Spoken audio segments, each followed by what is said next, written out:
Hello दोस्तों, स्वागत है आपका आपके चैनल फायर इन इंडिया में। मेरा नाम है कृष्ण और आज मैं आपको आपकी बहुत ही फेमस, बहुत ही प्यारी ईटीएफ शॉप स्ट्रैटेजी पर एक वीडियो लेकर आया हूं जिसका नाम है ईटीएफ शॉप 3.0 ज्ञान सेशन। आज मैं आपको बताऊंगा कि मेरी अपनी ईटीएफ शॉप में कैसे मैंने प्रॉफिट्स कमाए, कैसे मैंने स्टेप बाय स्टेप उसे सेटअप किया और कैसे एक एक स्टेप करना होता है आपको ये शॉप को इजीली सेटअप करने, इजीली इंप्लीमेंट करने, इजीली सेलिंग बाइंग रिकॉर्ड करने के लिए। तो आज का वीडियो बहुत इंपॉर्टेंट है। जो लोग इस स्ट्रेटेजी को ऑलरेडी यूज कर रहे हैं या प्लान कर रहे हैं यूज करने के लिए, तो इसे अच्छे से देखिएगा, एक एक चीज को समझ लीजिएगा क्योंकि आपके बहुत काम आने वाली है। तो समझने से पहले क्विकली देख लेते हैं मेरे प्रॉफिट्स क्या हुए हैं अभी तक ईटीएफ शॉप में। तो ये मैं आपसे पहले भी शेयर कर चुका हूँ, थोड़ा सा अपडेट हुआ है क्योंकि जब पिछला वीडियो बनाया था उससे लेके आज तक हम आगे बढ़ चुके हैं। तो यहाँ पे आप देख सकते हैं 2023 अप्रैल से मैंने स्टार्ट किया था, इस स्ट्रैटेजी में कन्वर्ट किया था अपने ईटीएफ स्विंग ट्रेडिंग को। और आज मैं वीडियो बना रहा हूँ 11 मई 2024। तो मई के महीने में अभी तक मैंने 6,688 रुपीज का प्रॉफिट कर लिया है। इससे पहले अप्रैल का महीना कंप्लीट हुआ था जिसमें 13,755 का प्रॉफिट हुआ था। तो इन दोनों महीनों को मैं पिछले साल के महीनों से कंपेयर करूं, 2023 अप्रैल में मेरा 1,383 का प्रॉफिट था, लेकिन इस बार अप्रैल में मेरा 13,755 का था। पिछले साल मई में मेरा 2,119 का प्रॉफिट था, लेकिन मई में इस साल मैंने ऑलरेडी 6,688 का प्रॉफिट कर लिया है। और कुछ प्रॉफिट्स ऑलरेडी सिटिंग है क्योंकि एक दिन में एक ही प्रॉफिट करना होता है, तो 4 प्रॉफिट्स और मेरे वेट कर रहे हैं। तो जैसे जैसे दिन आते जाएंगे मैं इन्हें प्रॉफिट को बुक करता चलूंगा।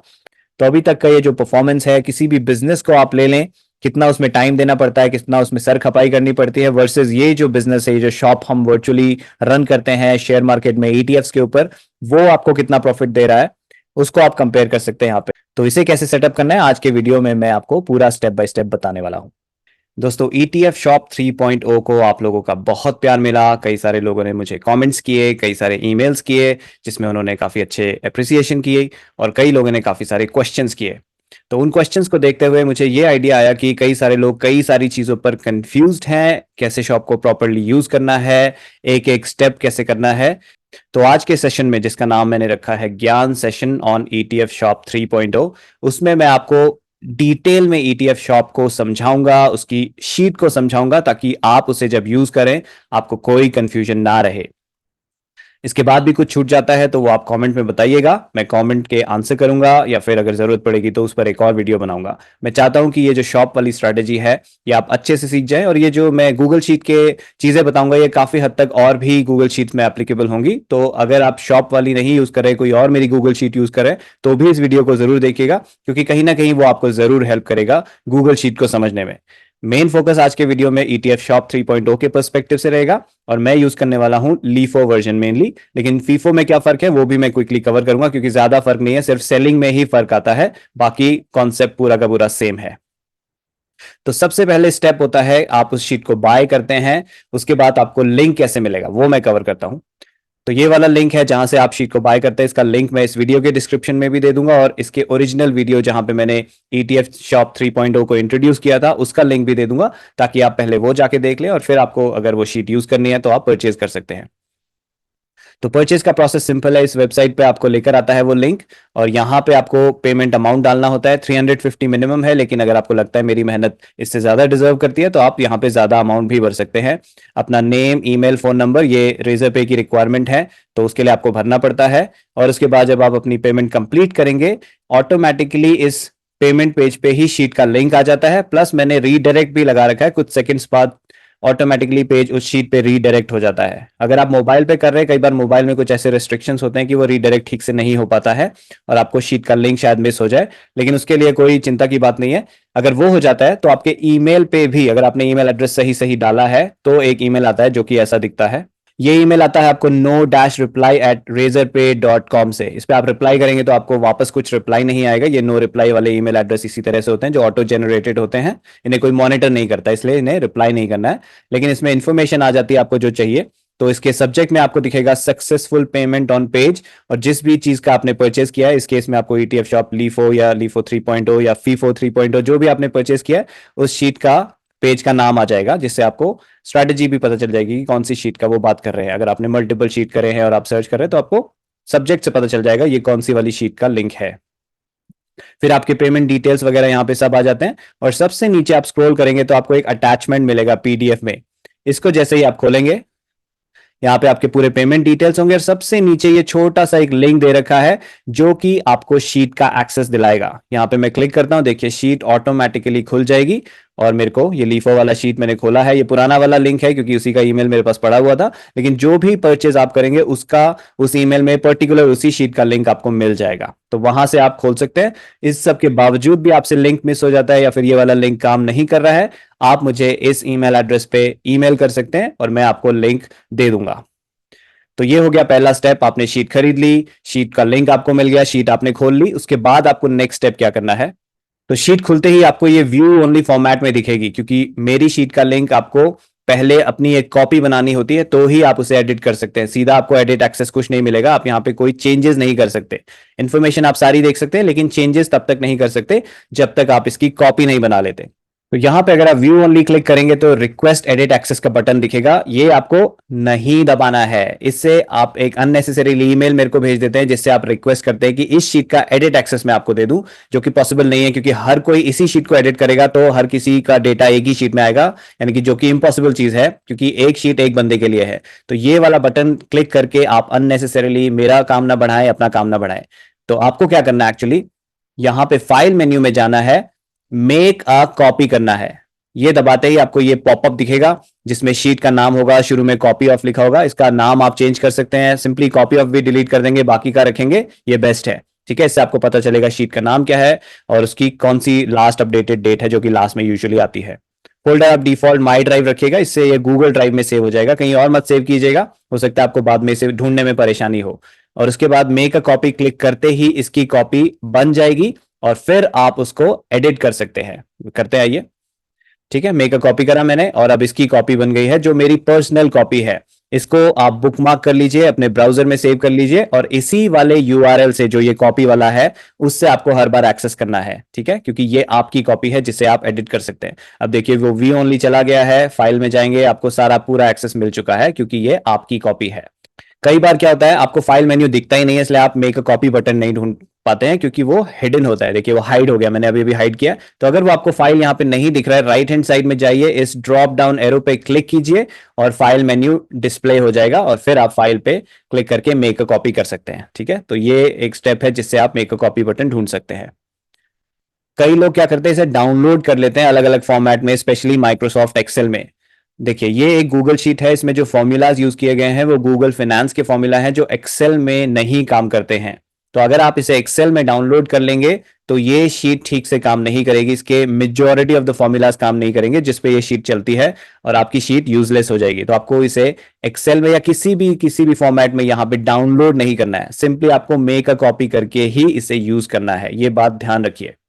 तो चलिए हमारी कॉपी तैयार हो गई, अब देखते हैं इस शीट को यूज कैसे करना है। तो सबसे पहले हमें दिखती है स्ट्रैटेजी शीट, जिसमें मैंने ऊपर डिस्क्लेमर दिया है कि इस शीट को आप यूज करते हैं तो जो भी प्रॉफिट्स या लॉसेस होंगे वो आपके अपने पर्सनल हैं, क्योंकि शेयर मार्केट में कुछ भी गारंटीड नहीं है और रिस्क है। माना कि ईटीएफ वाले स्ट्रैटेजी में बहुत ही कम रिस्क है लेकिन रिस्क हर जगह है, तो अगर कोई लॉसेस भी होते हैं तो उसके लिए पूरी तरह से आप रिस्पॉन्सिबल हैं, इस शीट का क्रिएटर यानी कि मैं नहीं। तो इस बात का ध्यान रखते हुए शीट को यूज कीजिएगा। नेक्स्ट मैंने यहां पे भी दे दिया है कि to edit this sheet please make a copy using the option given in the file menu, जो मैंने अभी थोड़ी देर पहले आपको बताया। फिर मैंने यहाँ पे स्टेप्स दे दिए हैं। कई लोग मुझसे बार बार एक ही चीज पूछते रहते हैं कि सर एवरेजिंग कैसे करना है, सर बाय कब करना है, कब एवरेजिंग करना है। मैंने सारे यहाँ पे स्टेप्स में लिख दिया है कैसे कैसे करना है और आज मैं दोबारा से आपको बताऊंगा भी, लेकिन अगर आप कभी भूल जाते हैं यहाँ पे आके स्टेप्स को रेफरेंस कर लीजिए, आपको याद आ जाएगा कि एग्जैक्टली करना क्या है।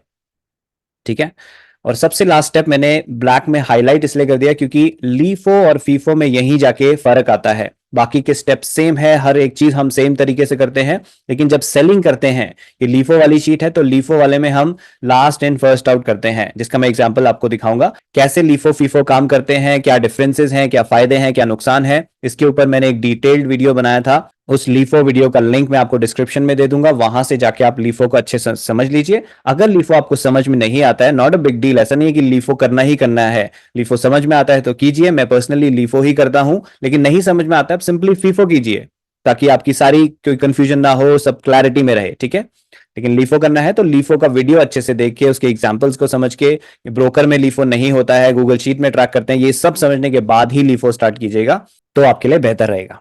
ठीक है, तो ये हो गए सारे स्टेप्स। उसके बाद मैंने दिया है ओरिजिनल शीट्स लिंक। अब कई बार मैं इसमें शीट में अपडेट करता रहता हूं, जैसे जैसे मुझे फीडबैक मिलता है या कोई एरर आते हैं, कुछ भी दिक्कत आती है शीट में जिसके लिए उसे चेंज करना पड़ता है, तो मैं शीट को अपडेट कर देता हूं। अब मेरी कॉपी तो अपडेट हो जाती है, लेकिन आपने जो अपनी कॉपी बनाई है वो मेरे अपडेट्स आपकी कॉपी में ऑटोमेटिकली नहीं आते हैं। तो उसको कम्युनिकेट करने के लिए कि मैंने क्या अपडेट किया है और वो आप खुद से ट्राई कर सके अपडेट, उसके लिए मैंने एक चेंज लॉग शीट ऐड की हुई है। यहाँ पे आपको दिखेगा कि किस डेट को मैंने क्या चेंजेस किए हैं, उस चेंज का रीजन क्या है, किस पर्टिकुलर शीट को अपडेट किया गया है, कौन से सेल नंबर या कॉलम को अपडेट किया गया है, क्या था पुराना वैल्यू और क्या है नई वैल्यू। इससे आपको पता चल जाएगा कि आपको करना क्या है। तो आप दो तरीके से इन अपडेट्स को अपनी शीट में ला सकते हैं। पहला सबसे सिंपल तरीका है कि आप अपनी पर्सनल शीट में जाइए, पहले ओरिजिनल शीट खोलिए मेरी, और फिर उसमें फाइल में जाके मेक अ कॉपी करेंगे, तो ये जो नए अपडेट्स हैं सारे आपके मिल जाएंगे। लेकिन उसके बाद आपका जो डेटा होगा वो तो आपकी पुरानी शीट में ही पड़ा है, जो मेरी शीट आपने कॉपी करी वो तो खाली होगा। उसके बाद आपको डेटा ट्रांसफर करना होगा अपनी पुरानी शीट से इस नई शीट में। तो उसके लिए मैंने एक वीडियो बनाया था, जो कि आप यहाँ पे लिंक देख सकते हैं, how to transfer data from one Google sheet to another. तो इस वीडियो को फॉलो कीजिए, आपको पता चल जाएगा कि डेटा ट्रांसफर कैसे करना है। तो ये हो गया एक तरीका कि आप मेरे चेंजेस कैसे अपनी शीट में ला सकते हैं। ये हो गया थोड़ा लंबा तरीका, इससे शॉर्ट तरीका है, लेकिन उसके लिए थोड़ी आपको गूगल शीट की नॉलेज होनी चाहिए। कि यहाँ चेंज लॉग में मैं मेंशन कर देता हूँ कि क्या चेंजेस हुए, किस वाली शीट में हुए, क्या पुराना फॉर्मूला था, क्या नया फॉर्मूला था। जहां एप्लीकेबल है वहां कर देता हूँ, जहां नहीं है वहां मैं डैश डैश मार देता हूँ। ठीक है, तो ये जो लास्ट चेंज मैंने किया है 10th मई को, वो ये था कि कुछ ईटीएफ स्प्लिट हुए थे, उनके प्राइस 1/10 हो गए थे और उसकी वजह से उनका डेटा सही से नहीं आ रहा था यहाँ इस शीट में। एक बार मैं इसे पुराना वाला कर देता हूँ। ओके, मैंने इसमें पुराना फॉर्मूला डाल दिया है, वो आपको यहाँ दिखेगा। आप देखिए -29% ये ईटीएफ गिरे हुए दिखा रहे हैं दोनों, लेकिन ये एक्चुअल में इतने नहीं गिरे हैं। ये सिर्फ इसलिए है क्योंकि इनका प्राइस स्प्लिट हुआ था। अब आप स्प्लिट पे थोड़ा गूगल में सर्च करके यूट्यूब पे सर्च करके जान लीजिएगा स्प्लिट का मतलब क्या होता है। उसमें बेसिकली आपके प्राइस गिर जाता है और आपकी यूनिट्स बढ़ा दी जाती है अगर आप उसे ऑलरेडी होल्ड कर रहे हैं। ठीक है, तो अपने ब्रोकर में जाके आप थोड़े दिनों में चेक करेंगे तो वो चेंजेस आपको नजर आएंगे। लेकिन यहाँ पे न्यू बाइंग के लिए इस तरह से होने से कंफ्यूजन हो जाता है कि लोग इसे न्यू बाई कर लेते हैं, तो उसे एलिमिनेट करने के लिए मैंने एक फॉर्मूला अपडेट किया था। तो वही चेंज आपको करना है अपनी शीट में। तो चेंज लॉग में आप ध्यान से देखेंगे कि करना क्या है। शीट कौन सी अपडेट हुई है उस शीट में जाना है, यानी ईटीएफ लिस्ट में जाएंगे, सेल नंबर A6 में जाएंगे, ये पुराना फॉर्मूला था और ये वाला नया फॉर्मूला हमें वहां पे डालना है। और इसमें मैंने ये पोर्शन जो मैंने नया पार्ट ऐड किया है वो रेड में भी हाईलाइट कर दिया है, ताकि जो लोग समझना चाहते हैं हुआ क्या एग्जैक्टली उनके लिए मैंने यहाँ पे रेड में हाईलाइट भी कर दिया कि एक्चुअली चेंज क्या है। लेकिन सिंपली आपको वो सिर्फ पोर्शन रेड वाला नहीं, पूरा ही पूरा फॉर्मूला यहाँ से कॉपी कर लीजिए।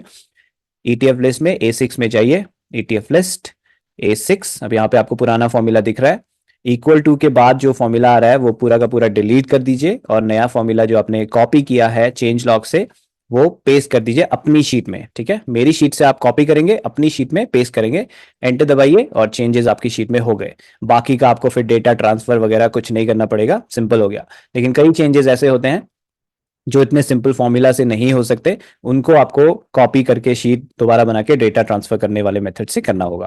तो डिपेंडिंग ऑन कि किस टाइप का चेंज है, कितने आप नॉलेज रखते हैं गूगल शीट की, आप अपडेट कर सकते हैं। क्योंकि फॉर्मूला जरा इधर उधर गड़बड़ आपने अपडेट किया तो शीट ठीक से काम नहीं करेगी। इसलिए आप कॉन्फिडेंट है या फिर ट्राई कर सकते हैं। देखिए होगा क्या, ज्यादा से ज्यादा थोड़ी गलती हो जाएगी। अगर मैंने गलत यहाँ पे फॉर्मूला पेस्ट कर दिया होता, छोटी सी गलती करके दिखाता हूँ, डबल इक्वल टू साइन मार देता हूँ, देखिए यहाँ एरर आ गया। इससे घबराने की जरूरत नहीं है, गूगल शीट में अंडू का बटन होता है, तो अंडू दबाइए, जो भी लास्ट आपकी वैल्यू थी वो रिवर्स हो जाएगी। तो कोई भी गलती आपसे कभी भी हो, आप ये अंडू बटन दबा के, या फिर इसका शॉर्टकट होता है Ctrl+Z आपके कीबोर्ड पर, वो करने से आपका लास्ट जो भी चेंज आपने किया होगा वो अंडू हो जाता है और आपको शीट दोबारा कॉपी वगैरह नहीं करनी पड़ेगी। आपकी शीट वैसी की वैसी हो जाएगी जो थोड़ी देर पहले थी। और आप मल्टीपल अंडूज भी कर सकते हैं, ऐसा नहीं कि लास्ट एक्शन ही नहीं, मल्टीपल 5 6 7 8, आई डोंट नो कितना काउंट है, लेकिन काफी सारे एक्शन ये अंडू करने आपको देता है। ठीक है, तो इस इंपॉर्टेंट चीज को नोट कर लीजिए।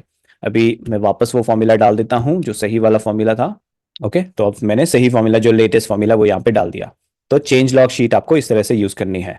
बाकी ईटीएफ लिस्ट में क्या आता है, तो ये तो हो गया न्यू ईटीएफ जो हमारी फर्स्ट प्रेफरेंस है बाइंग के लिए। तो जब तक न्यू ईटीएफ यहाँ लिस्ट होते रहते हैं, हम सिर्फ और सिर्फ न्यू ईटीएफ को बाय करते हुए चलते हैं। भले ही हमारे एग्जिस्टिंग ईटीएफ यानी कि जो ईटीएफ हमने खरीदे हुए हैं वो कितने ही गिर जाएं, माइनस में चले जाएं, हम उन्हें एवरेजिंग नहीं करते हैं, न्यू ईटीएफ को बाय करते हुए चलते हैं। और उसी तरह से शीट को मैंने डिजाइन भी किया है कि जब तक इस सेक्शन में ईटीएफ आ रहे हैं ये वाला सेक्शन खाली रहेगा जो मैंने यहाँ टॉप में लिखा हुआ भी है। थोड़ी देर में मैं आपको सिमुलेट करके दिखाऊंगा कि ये सेक्शन जब कुछ नहीं आ रहा ईटीएफ तब यहाँ पे कैसे आने लगते हैं ईटीएफ जो भी एलिजिबल होते हैं। ओके, और उसके अलावा इस ईटीएफ लिस्ट शीट में आपको एलिजिबल फॉर लीफो सेलिंग भी दिख जाएंगे जो कि सॉर्टेड बाय गेन्स अमाउंट है। ठीक है, तो जो भी ईटीएफ आपको सबसे ज्यादा प्रॉफिट अमाउंट वाइज दे रहा होगा, अमाउंट नॉट परसेंटेज वाइज, वो यहाँ टॉप में आ जाएगा। थोड़ी देर में मैं आपको सिमुलेट करके भी दिखाऊंगा कैसे आता है ये, अपनी पर्सनल शीट में भी दिखाऊंगा, इनफैक्ट दिखाई देता हूँ अपनी पर्सनल शीट में। तो ये है मेरी पर्सनल शीट जो मैं पर्सनली यूज करता हूँ, जो मैं बाइंग सेलिंग के लिए एक्चुअल ट्रेड्स करता हूँ, नॉट लाइक पेपर ट्रेड्स और समथिंग।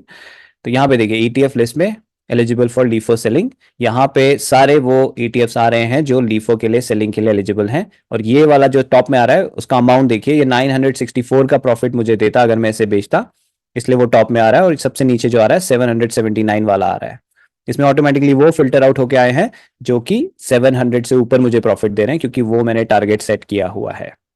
अब चलते हैं कैपिटल मैनेजमेंट शीट में। ये वो शीट है जहां पे आप अपना कैपिटल मैनेज करेंगे कि आप कितना इन्वेस्ट कर रहे हैं, कब आपने इन्वेस्टमेंट बढ़ाया, कब आपने विड्रॉवल्स किए। तो ये जो लेफ्ट हैंड वाला सेक्शन है टोटल अमाउंट एडेड, यहाँ पे आप वो अमाउंट मेंशन करेंगे जो कि आप इन्वेस्टमेंट कर रहे हैं। तो जब आप पहले दिन इस शीट को स्टार्ट करते हैं यूज करना, टोटल अमाउंट आप कितना इन्वेस्ट करना चाहते हैं, ये टोटल अमाउंट एक साथ नहीं इन्वेस्ट होता है या पार्ट्स में इन्वेस्ट होता है, लेकिन आपको यहाँ पे स्पेसिफाई करना होता है कि टोटल मैं 5 लाख तक इन्वेस्ट करना चाहता हूँ।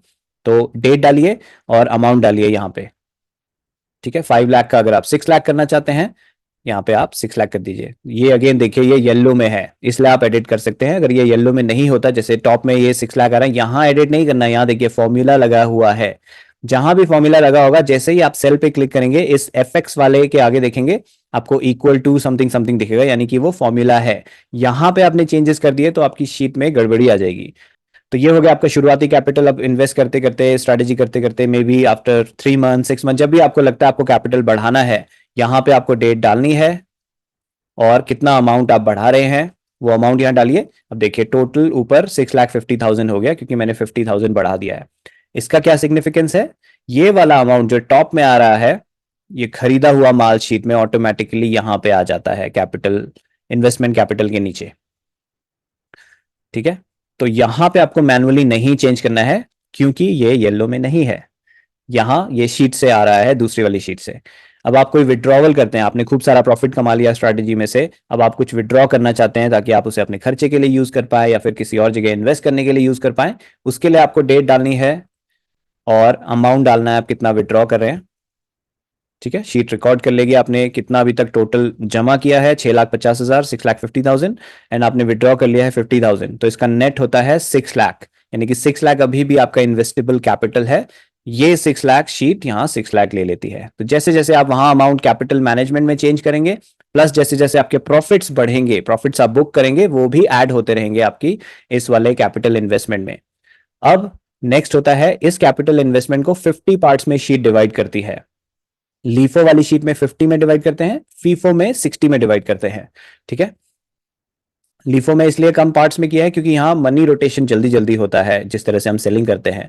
फीफो में थोड़ा टाइम लग जाता है अगर किसी में एवरेजिंग आई है, इसलिए वहां पे हमने ज्यादा पार्ट्स किए ताकि एक पार्ट में थोड़ा कम पैसा इन्वेस्ट हो कंपेयर टू लीफो। ओके, तो ये छोटी सी चीज है अगर आप फीफो लीफो का डिफरेंस जानना चाहते हैं। तो 60 लाख को 50 पार्ट्स में डिवाइड किया, 12,000 आ गया, यानी कि जब मैं एक ईटीएफ बाय करूंगा या एक एवरेजिंग करूंगा, 12,000 का इन्वेस्टमेंट मुझे करना है। ये वो चीज है। नेक्स्ट है मिनिमम प्रॉफिट टारगेट अमाउंट। ये मैंने पिछले वीडियो में समझाया था, वहां जाके आप दोबारा समझ सकते हैं, लेकिन बेसिकली यहाँ पे है क्या कि मुझे इतना पैसा, इतना अमाउंट जब आ रहा है मेरे इन्वेस्टमेंट पे एक पर्टिकुलर ईटीएफ में, मुझे बुक कर लेना है। सपोज मैं 600 रुपीज पे बुक करना चाहता हूँ, जैसे ही 600 का मुझे प्रॉफिट हो एक पर्टिकुलर ईटीएफ में, उसके एक पर्टिकुलर लॉट में, क्योंकि ये लीफो है, तो मैं 600 का बुकिंग कर लूंगा प्रॉफिट का। ठीक है, तो इस 600 के अकॉर्डिंग शीट ट्रैक करेगी कि कौन सा ईटीएफ एलिजिबल है 600 प्रॉफिट के हिसाब से। जैसा कि मेरी शीट में आपको दिखाता हूं, मैंने यहाँ पे खरीदा हुआ माल में 700 डाला हुआ है। अब मेरे बहुत सारे यहाँ पे 700 से ऊपर हैं, जो सबसे ज्यादा ऊपर है उसकी पूरी की पूरी रो हाईलाइट हो गई क्योंकि मुझे वो सेल करना है नेक्स्ट। लेकिन जो उसके अलावा 700 से ऊपर है उनका सिर्फ लीफो गेन्स हाईलाइट हुआ है ताकि मुझे एक नजर में दिख जाए यहाँ पे शीट में जब मैं स्क्रॉल करूं कि कौन कौन से एलिजिबल हैं। कई लोग क्या करते हैं एक साथ भी बेचते हैं, पहला 700 से जो भी ऊपर आ गया या उनके टारगेट से जो ऊपर आ गया वो सारे बेच लेते हैं वो। तो उनके लिए मैंने इस तरह से डिजाइन किया, लेकिन एज पर स्ट्रेटेजी क्योंकि हम एक ही बेचते हैं, मेन डिजाइन मैंने वही किया कि जो बेचना है वो हाईलाइट हो जाएगा यहाँ पे, ठीक है, पूरा का पूरा रो।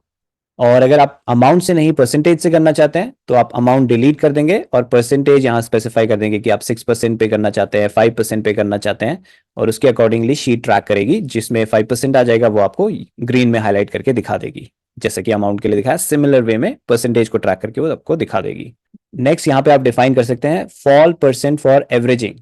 तो अगर कोई ईटीएफ आज आप खरीदते हैं और कुछ समय बाद वो गिर जाता है, कितना गिरने पर ये शीट आपको इंडिकेट करे कि वो अब एलिजिबल है एवरेजिंग करने के लिए, मतलब दोबारा खरीदने के लिए। तो यहाँ मैंने -3% जो मैं डिफॉल्ट सेट करके रखा है, जो मैं रेकमेंड करूंगा -3%। पहले -2.5% था, लेकिन मैंने नोट किया कि -3% ज़्यादा बेहतर काम करता है। तो आप अपने हिसाब से चेंज कर सकते हैं, आप चाहें तो कम भी रख सकते हैं, -2% भी रख सकते हैं, आप चाहें तो ज़्यादा रख सकते हैं, -5%, -10%। ईटीएफ्स इतने ज़्यादा गिरते नहीं है, इसलिए मुझे -3% सही लगा, वही मैं पर्सनल अपनी शीट में भी यूज़ करता हूँ। अब यहाँ बाइंग कैसे करनी है, तो ये देखिए यहाँ पे मैंने एक सेक्शन दिया है new ETF buy, existing ETF buy. तो जब तक न्यू ईटीएफ बाय एलिजिबल है, यहाँ पे ये वाली रो में डेटा आ रहा है, एग्जिस्टिंग में कुछ नहीं आएगा, वो ब्लैंक आएगा, ये मैंने डिजाइन कर रखा है। और ये वाला कहाँ से आ रहा है, आईटीबीज ये बोल रहा है कि एलिजिबल है।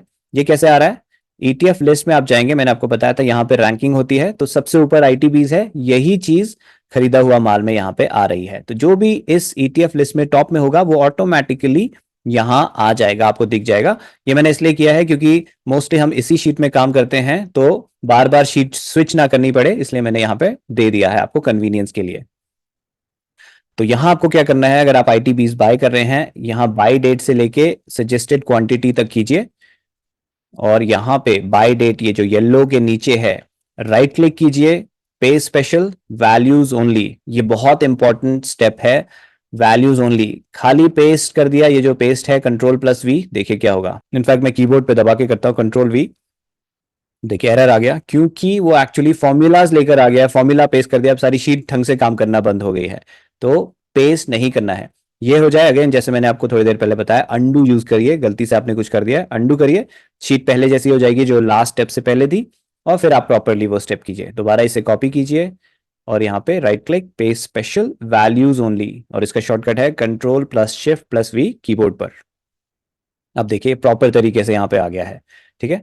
और जब आप यहाँ रिकॉर्ड कर रहे हैं, ये बाई प्राइस तो शीट ने लास्ट करंट मार्केट प्राइस जो भी ट्रेडिंग प्राइस था वो रिकॉर्ड कर लिया, लेकिन जब आप एक्चुअल बाय करेंगे, आपके ब्रोकर में किस अमाउंट पे एग्जीक्यूट हुआ है उसका ध्यान रखिएगा, और वो वाला यहाँ पे एंटर कीजिएगा। सपोज मुझे थोड़ा महंगा मिलता है, ये मिला मुझे 35 रुपीज 1 पैसा पे, तो मुझे वो अमाउंट एंटर करना है, ओके, और वो क्वांटिटी एंटर करनी है जो मैंने एक्चुअली बाय करी है आज के दिन। अगर आपने ज्यादा कम किया है तो वो एंटर करना है। ये शीट तो सिंपल ये कैलकुलेट कर रही है यहाँ पे कि 12,000 इन्वेस्ट करने के लिए इस 35 रुपीज के प्राइस पे इतनी क्वांटिटी मुझे बाय करनी है, तो 12,000 इन्वेस्ट हो जाएंगे। बाकी का ये जो येलो के नीचे नहीं है, ऑटोमेटिकली पॉपुलेट हो गया है क्योंकि फॉर्मूलाज लगे हुए हैं। तो यहाँ पे आपको कोई छेड़खानी नहीं करनी है, यहाँ पे कुछ मैनुअली नहीं टाइप करना है। एक बार आपने मैनुअली यहाँ पे कुछ भी करा, टाइप कर दिया, तो ये बाकी के फॉर्मूलाज इस वाले कॉलम में और इस कॉलम से जुड़े हुए कॉलम में काम करना बंद कर देंगे। तो सिर्फ और सिर्फ येलो के नीचे ही अपडेट करना है आपको, ठीक है। तो ये हो गया एक बाय। अब इस स्ट्रैटेजी में एक दिन में एक ही बाय करते हैं, लेकिन यहाँ पे देखिए नेक्स्ट बाय रेकमेंड कर रहा है, तो इसका ये मतलब नहीं है कि आज मैं दोबारा एक और बाय कर लूंगा। शीट तो टेक्निकली डिजाइन की जाती है, अब ये चीजें डिजाइन करना कि एक दिन में एक ही बाय करना है, जब दिन बदले तब आए, इतना बहुत ज्यादा एडवांस कोडिंग नहीं करना पॉसिबल होता है। तो कुछ चीजें हमें अपने दिमाग में भी रखनी होती है कि ओके ये रूल्स हैं, इन्हें फॉलो करना है। एक बाय कर लिया, okay I am done, buying खत्म। हाँ, अगर सेलिंग भी आ रहा होता है आपकी शीट में, एक दिन में आप एक बाय और एक सेल दोनों भी कर सकते हैं। ऐसा नहीं कि बाय कर लिया तो सेल नहीं कर सकते, सेल कर लिया तो बाय नहीं कर सकते, ठीक है। तो नेक्स्ट डे मैं क्या करूंगा, ये दोबारा से कॉपी करूंगा और यहाँ पे पेस्ट कर दूंगा, और just for sake of it let's just change the date to actual dates की। सपोज मैंने मंडे 13 मई को ये बाय किया और 14 मई को मैं नेक्स्ट वाला बाय करता, और जो भी मेरा एक्चुअल बाय प्राइस आता मैं यहाँ फीड कर देता। इसे भी मान लेते हैं थोड़ा सा महंगा मिला होता, ठीक है। तो ये सब चीजें एडजस्ट करते हुए चलेंगे। तो ये तो हो गया बाइंग कैसे रिकॉर्ड करना है। अब एवरेजिंग की बात करते हैं। अब मैं सिमुलेट करता हूं कि एवरेजिंग किसी में आ रही है। सपोज आईटीबीज को मैंने 40 रुपीज पे बाय किया होता। अब देखिए शीट को पता है कि अब 40 रुपीज से ये जो करंट मार्केट प्राइस है 34.99, मेरा ये वाला परचेज 12.53% से गिर गया है, ये नेगेटिव में आ रहा है, मतलब गिरा हुआ है। तो जो भी आपकी ये एवरेज बाय परसेंट से नीचे होगा वो रेड में आ जाएगा, ठीक है। और जो सबसे ज्यादा नीचे होगा, क्योंकि मल्टीपल हो सकता है 3% से गिरे हुए हैं, जो सबसे ज्यादा उसका अलग ही कलर आ जाता है। अब वो आपको थोड़ी देर में दिखाता हूं, क्योंकि अभी तो न्यू बाय एलिजिबल है, अभी भी मेरे को शीट सजेस्ट कर रही है कि न्यू बाय करते हुए चलो, इसलिए मुझे एवरेजिंग के लिए कुछ नहीं आया यहाँ पे डेटा, ठीक है। इस कलर के हिसाब से एवरेजिंग मत कीजिएगा, जब यहाँ पे आता है कि एग्जिस्टिंग ईटीएफ बाय, तब आपको एवरेजिंग करनी है। तो एक और एंट्री कर लेते हैं, यहाँ पे थोड़ा डेटा ज्यादा होगा तो सिमुलेट करने में आसानी होगी। सपोज ये वाला मैंने 15 मई को बाय किया होता, ठीक है, और इसको मैंने 47 पे बाय किया होता। तो अब देखिए यहाँ शीट को दो दिख रहे हैं जो 3% से ज्यादा गिरे हुए हैं, लेकिन क्योंकि न्यू बाय एलिजिबल है, अभी भी एग्जिस्टिंग को हमें एवरेज आउट नहीं करना है, इस रेड कलर को और कोई सिग्निफिकेंस हमें नहीं देना है, इसके बारे में भूल जाना है जब तक न्यू बाय एलिजिबल है। अब मैं सिमुलेट करता हूँ कि न्यू बाय खत्म हो जाते हैं, तो मैं रैंकिंग को कम कर देता हूँ, एक पे ले आता हूँ, ठीक है। अब देखिए यहाँ पे कोई न्यू बाय के लिए एलिजिबल नहीं है, ये आपको करना नहीं है एक्चुअली, ठीक है। मैं सिर्फ सिमुलेशन के लिए यहाँ रैंकिंग चेंज करिए, ताकि मैं ऐसी क्रिएट कर सकूं सिचुएशन इस शीट में कि वो सिचुएशन यहाँ दिखाई दे। आपको ये मैनुअली रैंकिंग बार बार चेंज नहीं करनी है, आपने एक बार 20 सेट कर दिया, आप 20 पे ही यूज करेंगे शीट को। और जब ऑटोमेटिकली ऐसी सिचुएशन होगी आपकी पोर्टफोलियो में, आपकी स्ट्रेटेजी में कि एवरेजिंग के लिए आएगा, शीट ऑटोमेटिकली कर लेगी। ये वाला पोर्शन आपको नहीं चेंज करना है, ये सिर्फ मैं डेमो के लिए कर रहा हूँ, ठीक है। तो अब यहाँ प्रेजेंट सिचुएशन के हिसाब से कोई न्यू एलिजिबल नहीं है ईटीएफ बाइंग करने के लिए, इसलिए अब शीट चेक कर रही है कि एग्जिस्टिंग ईटीएफ कौन कौन से गिरे हुए हैं, वो एक्चुअली यहाँ पे रैंकिंग निकालती है। और इनमें से जो -3% से ऊपर होते हैं, अब देखिए 3 मैंने खरीदे हुए हैं, तीनों के तीनों यहाँ टॉप में आ गए हैं, लेकिन इन दोनों में से सिर्फ -3% से दो ही ऐसे हैं जो ज्यादा गिरे हैं -3% से, तो वो दोनों को यहाँ पे शीट ने लिस्ट कर दिया। और इन दोनों में ये वाला जो आईटीबीज है सबसे ज्यादा गिरा है, ये मेरी प्रेफरेंस है एवरेजिंग करने के लिए। तो खरीदा हुआ माल शीट में देखिए आईटीबीज आ रहा है कि इसे मुझे एवरेजिंग करनी है।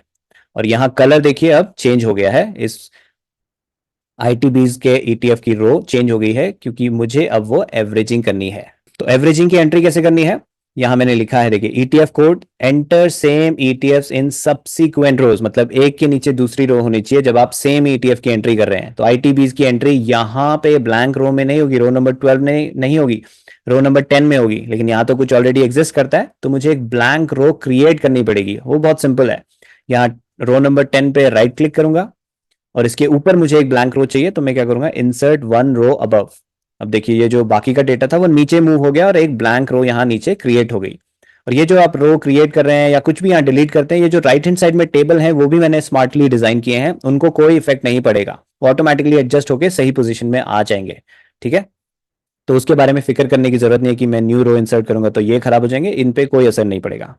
अब एवरेजिंग करने के लिए क्या करना है, अगेन आप यहां से कॉपी कर सकते हैं और यहाँ पे पेस्ट स्पेशल वैल्यूज ओनली, ठीक है। डेट डाल दीजिए, सपोज मैंने ये 16 मई को किया होता और इस प्राइस पे किया होता और इस क्वांटिटी को खरीदा होता। अब शीट ने रिकॉर्ड कर लिया, ओके मैंने ये वाला खरीद लिया है। और अब देखिए आईटीबीज रैंकिंग सिस्टम से हट जाएगा, क्योंकि वो भी मैंने शीट में डिजाइन किया हुआ है। आईटीबीज नहीं आ रहा है क्योंकि शीट को ये पता है जो मैंने लास्ट बाय किया है वो अभी सिर्फ 0% गिरा, मतलब गिरा ही नहीं है। जब वो भी गिर जाएगा तब वो एलिजिबिलिटी क्राइटेरिया के लिए रैंक होगा। तो ये जो -12.53% पुराना वाला था वो अब हट चुका है। अब शीट इस वाले को ही कंसिडर करेगी जो आईटीबीज का नेक्स्ट लॉट है, जो लास्ट मैंने परचेज किया है उसको। अब देखिए शीट बोल रहा है स्मॉल कैप को एवरेज आउट करना है, तो सेम चीज मैं करूंगा। अब स्मॉल कैप सबसे लास्ट में है, यहाँ पे तो ऑलरेडी ब्लैंक रो है, तो मुझे एक्स्ट्रा ब्लैंक रो डालने की जरूरत नहीं है। सिंपल यहाँ पे कंट्रोल शिफ्ट वी करा, यानी कि पे स्पेशल वैल्यूज ओनली करा, और यहाँ पे स्मॉल कैप की एंट्री हो गई। और अब कुछ भी एलिजिबल नहीं है, क्योंकि अब वो लास्ट बाय को चेक कर रहा है, ठीक है। यहाँ पे मैंने शीट में डिजाइन किया हुआ है, देखिए लास्ट बाय कितने कितने गिरे वो चेक कर रहा है। और उनके लिए, क्योंकि वो 3% से ज्यादा कोई नहीं गिरा है, इसलिए कोई एलिजिबल नहीं है एवरेजिंग के लिए। तो शीट ऑटोमेटिकली इन सब चीजों का ख्याल रखते हुए चलती है और उसके अकॉर्डिंग आपको सजेस्ट करती है। तो ये तो हो गया बाइंग कैसे करनी है, एवरेजिंग कैसे करनी है, उसकी एंट्री कैसे करनी है। अब आते हैं सेलिंग पर। अब मैं सिमुलेट करता हूं कि सपोज पीएसयू बैंक बीज सेलिंग के लिए एलिजिबल है, तो मान लेते हैं कि इसको मैंने 75 पे खरीदा था, और उससे पहले मैं परसेंटेज हटा के अपने वाले स्टाइल में कर लेता हूं कि मुझे मे बी 600 का प्रॉफिट बुक करना है, ओके। तो 73 पे सपोज। ओके, तो अगर मैंने इसे 73 पे करा तो आप शीट कैलकुलेट करेगी, मेरा प्रेजेंट लीफो गेन है 864 पीएसयू बैंक बीज में, और मेरा टारगेट क्या है 600। तो ऑब्वियसली ये 800 600 से ऊपर है, इसलिए शीट ने मुझे ये ग्रीन कलर में हाईलाइट करके दे दिया कि ये आप सेल कर सकते हैं, ये सेलिंग के लिए एलिजिबल है। ईटीएफ लिस्ट में देखेंगे तो आप देखिए यहाँ पीएसयू बैंक बीज आ गया है। अब एक चीज का आपको ध्यान रखना है, बिफोर यू सेल इट और कोई भी एंट्री करें, पहले इसे सेल कर लेना है अपने ब्रोकर में। कई बार ये जो सीएमपी है, हो सकता है जब आप चेक कर रहे हो शीट, वो करंट मार्केट प्राइस चेंज हो चुका हो, तो जो आपका टारगेट प्राइस है, यहाँ पे टारगेट देखिए, LIFO target price by minimum profit amount, क्योंकि मैंने प्रॉफिट अमाउंट चूज किया हुआ है, ये टारगेट प्राइस से ऊपर आपको अगर सेल कर पा रहे हो आप ब्रोकर में, आपको डेप्थ देखनी पड़ेगी। जो भी ईटीएफ होता है उसमें डेप्थ का ऑप्शन होता है, वहां से आपको बिड और आस्क के प्राइस दिख जाएंगे कि बायर कितने में बाय करना चाहता है, सेलर कितने में सेल करना चाहता है। तो अगर आपको सही प्राइस मिल रहा है जो कि आपका टारगेट प्राइस है, और उतनी क्वांटिटी मिल रहा है, ये भी ध्यान रखना है, क्योंकि कई बार हो सकता है इस प्राइस पे सेलर अवेलेबल हो लेकिन क्वांटिटी सिर्फ मे बी 2 4 हो, 10 12 हो, कम क्वांटिटी में उतना सेल कर रहा है, और जो नेक्स्ट सेलर हो वो आपके टारगेट प्राइस से नीचे हो, उस केस में आपको सेल नहीं करना है, आपको वेट करना है कि जो आपका टारगेट प्राइस है उसके टारगेट प्राइस से ऊपर के आपको सेलर मिल रहे हो और इतनी क्वांटिटी तक का सेल हो रहा हो, तो आप जाके सेल करेंगे। एक बार आपने सेल कर दिया सक्सेसफुली, इसको कैसे करना है, ये वाला शॉर्टकट मैंने आपको यहां दिया है लीफो सेल में टॉप में। बाई डेट से लेके लास्ट वाला ये जो invested amount on this date है, हाईलाइट कीजिए, इसे कॉपी कीजिए, बिका हुआ माल में जाइए, यहाँ जो पहला कॉलम ए है इस येलो वाले के नीचे, बाई डेट के नीचे राइट क्लिक, पे स्पेशल, वैल्यूज ओनली,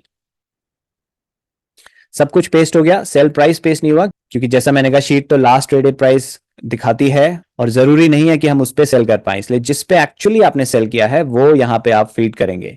ठीक है, तो ये कितना दिखा रही थी हमें, 78.65, सपोज 78.5 पे मैं सेल कर पाता तो मैं यहाँ पे डालूंगा 78.5। ओके, और ये सेल डेट ऐसे ही डाल देता हूं मैं 20th। ओके, उसके बाद बाकी का पोर्शन शीट कैलकुलेट कर लेगी कि होल्डिंग डेज आपके कितने हैं, आपने कितना प्रॉफिट बुक किया, वो परसेंटेज में कितना था। अगर आप ब्रोकरेज भी ट्रैक कर रहे हैं, यहाँ पे डाल दीजिए बाइंग प्लस सेलिंग और डीपी चार्जेस, टोटल मिला के आपको कितना ब्रोकरेज लगा। अगर आप जीरो में कर रहे हैं तो ब्रोकरेज तो ना के बराबर लगता है, लेकिन जो आपका डीपी चार्जेस है 15.93 अभी चल रहा है वो लगता है, तो वो प्लस जो भी थोड़ा बहुत ब्रोकरेज लगा हो, तो अराउंड 16 रुपीज इस पे लगेगा।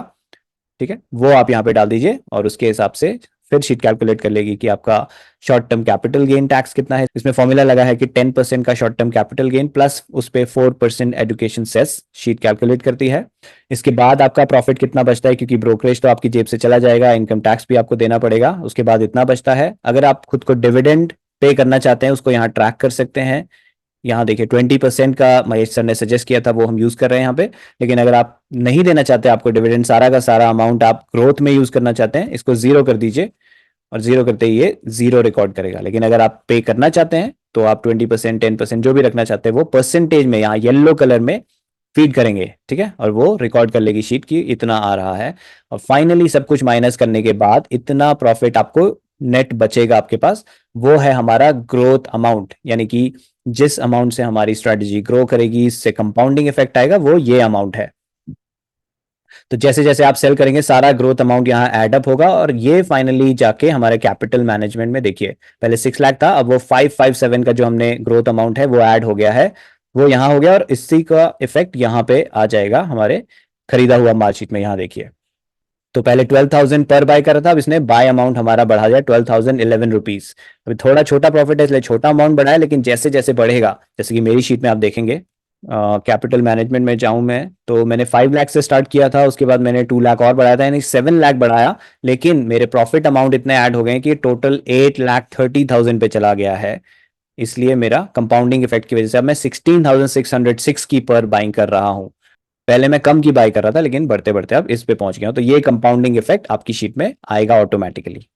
तो उम्मीद करता हूं आपको समझ में आ गया होगा कि इस शीट में बाइंग कैसे करनी है, एवरेजिंग कैसे करनी है, और सेलिंग कैसे करनी है। हाँ, अभी एक चीज और रह गई है, सेलिंग करने के बाद देखिए मैंने बिका हुआ माल में उसकी एंट्री कर दी, अब क्योंकि मैं उसको होल्ड नहीं करता, वो मेरी होल्डिंग से जा चुका है, खरीदा हुआ माल शीट में उसकी एंट्री नहीं रहेगी, यानी कि ये वाली एंट्री पूरी की पूरी मुझे डिलीट करनी है। तो उसके लिए क्या करना है, इस रो पे क्लिक कीजिए, रो नंबर जहां आ रहा है वहां राइट क्लिक कीजिए और डिलीट रो कर दीजिए। ठीक है, इस डिलीट करने के बाद यहाँ पे ये जो टेबल है जो मुझे समरी बताता है मेरे इन्वेस्टमेंट का, उसमें से पीएसयू बैंक बीज हट जाएगा, बाकी का स्मॉल कैप आईटीबीज की जो वैल्यूज हैं वो वैसी की वैसी ही रहेंगी, उनको कोई इफेक्ट नहीं होगा। तो डिलीट रो करता हूं। अब देखिए वो टेबल अपडेट हो गया, स्मॉल कैप और आईटीबीज हैं और उनकी वैल्यूज वही हैं जो एक्चुअल मेरे इन्वेस्टमेंट में है। तो ये टेबल ऑटोमेटिकली अपडेट हो जाते हैं जब आप ऐड रो करते हैं या डिलीट रो करते हैं, इनको कोई इफेक्ट नहीं पड़ता है। एक और सिमुलेट करता हूं। अभी हमने वो बेचा जिसमें एक ही परचेज किया था। सपोज आईटीबीज में सेलिंग आती तो इसको मान लेते हैं कि हमने खरीदा होता है 30 रुपीज पे। ओके, तो ये वाला जो मेरा लॉट है आईटीबीज को मैंने 2 बार परचेज किया था, तो सेकंड वाला एलिजिबल हो गया है सेलिंग के लिए, पहला वाला अभी एलिजिबल नहीं है।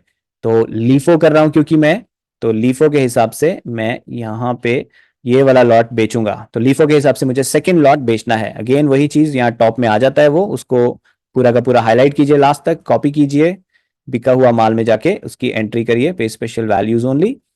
ओके, डेट चेंज कर देते हैं। ओके, सारी एंट्रीज और सेल का अमाउंट डाल दीजिए कि कितने में सेल हुआ है। ओके, सब कुछ डालने के बाद आपकी सारी वैल्यूज कैलकुलेट हो जाएंगी।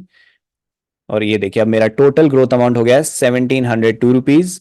खरीदा हुआ माल में आप देखेंगे तो अब आपका 6,01,702 वो जो प्रॉफिट था वो भी ऐड हो गया है, और अब मेरा पर बाय अमाउंट बढ़ गया है ऑटोमेटिकली। शीट सब कुछ ट्रैक कर रही है आपके लिए।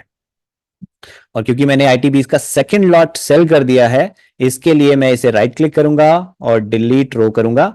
बस फर्स्ट मेरा वैसा का वैसा रहेगा, और अब शीट ट्रैक करेगी कि उसको कब सेल करना है, या फिर अगर उसमें एवरेजिंग आती है तो वो एवरेजिंग के लिए रिकमेंड करेगा। वो सब ट्रैकिंग ऑटोमेटिकली यहाँ पे उस फर्स्ट लॉट पे चलती रहेगी। तो ये मैं लीफो के हिसाब से बता रहा था। इसको मैं क्विकली फीफो में आपको करके दिखा देता हूं ताकि फीफो वाले भी समझ जाएं कि करना कैसे। मैं क्विकली फीफो वाली शीट में ये डेटा एंट्री करता हूं। ओके, अब मैंने फीफो वाली शीट में सेम एंट्रीज कर दी हैं, लेकिन यहां सेलिंग के लिए कुछ भी एलिजिबल नहीं आ रहा है, क्योंकि फीफो में क्या होता है, अब ये ट्रैक कर रहा है कि ओवरऑल नोशनल प्रॉफिट मुझे कितना हुआ है। तो आईटीबीज का ओवरऑल नोशनल प्रॉफिट मुझे -7, अभी भी मैं प्रॉफिट में नहीं हूं, परसेंटेज वाइज नेगेटिव में हूं। तो ये फीफो शीट मुझे सेल करने के लिए नहीं कहेगी। फीफो में तब जाके सेलिंग आएगी जब पूरा का पूरा लॉट, दोनों का जो टोटल क्वांटिटी मैंने परचेज करी है उनके एवरेज प्राइस पे ट्रैक किया जाता है कि दोनों के लॉट को मिला के जब मेरा टोटल प्रॉफिट मेरे टारगेट को हिट करेगा तब ये शीट मुझे रेकमेंड करेगी कि ओके अब जाके सेल कर दो। तो वो मैं सिमुलेट कर देता हूं यहाँ पे।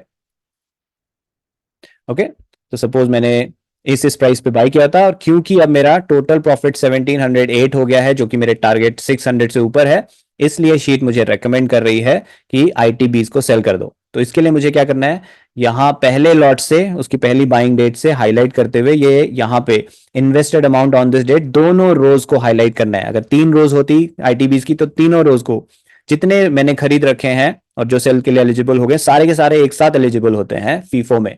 तो ये मुझे हाईलाइट करना है, इसे कॉपी करना है, बिका हुआ माल में जाना है और यहाँ पे स्पेशल वैल्यूज ओनली करनी है। ठीक है, और सेल प्राइस यहाँ पे मैंने कलर चेंज किया, अगर आपने ऊपर नीचे कुछ सेल किया वो एडजस्ट कर लीजिएगा, समझ गए होंगे आप क्या करना है यहाँ पे। बाकी का ब्रोकरेज यहाँ पे डाल दीजिए जितना भी लगा है। ठीक है, आपका काम खत्म। ये डालने के बाद फिर खरीदा हुआ माल में जाके दोनों रोज को हाईलाइट कीजिए यहाँ रो नंबर से और डिलीट रोज। ठीक है, क्योंकि मैंने पूरा आईटीबीज बेच दिया है। तो फीफो में यही अंतर है कि सेलिंग कैसे करनी है, सेलिंग की रिकॉर्डिंग कैसे करनी है। ऑलराइट दोस्तों, तो उम्मीद करता हूं अब आपको अच्छे से समझ में आ गया होगा कि फीफो कैसे काम करता है, लीफो शीट कैसे काम करती है, बाइंग कैसे करनी है, एवरेजिंग करनी है, सेलिंग कैसे करनी है, एंट्रीज कब ऐड करनी है, कब डिलीट करनी है। दोबारा से ये वीडियो को रेफर कर लीजिएगा जब भी आपको कोई कंफ्यूजन हो, कुछ चीज छूट गई है जो आप चाहते हैं मैं कवर करूं, आप कमेंट में मुझे बताइएगा। मैं कोशिश करूंगा कमेंट में जवाब देने की, लेकिन अगर कोई ऐसी चीज है जिसके लिए वीडियो रिक्वायर्ड है तो मैं वीडियो भी जरूर आप लोगों के लिए बनाऊंगा। तो नमस्कार दोस्तों, जल्दी ही मिलूंगा आपसे ऐसे ही मजेदार वीडियो में। नमस्कार।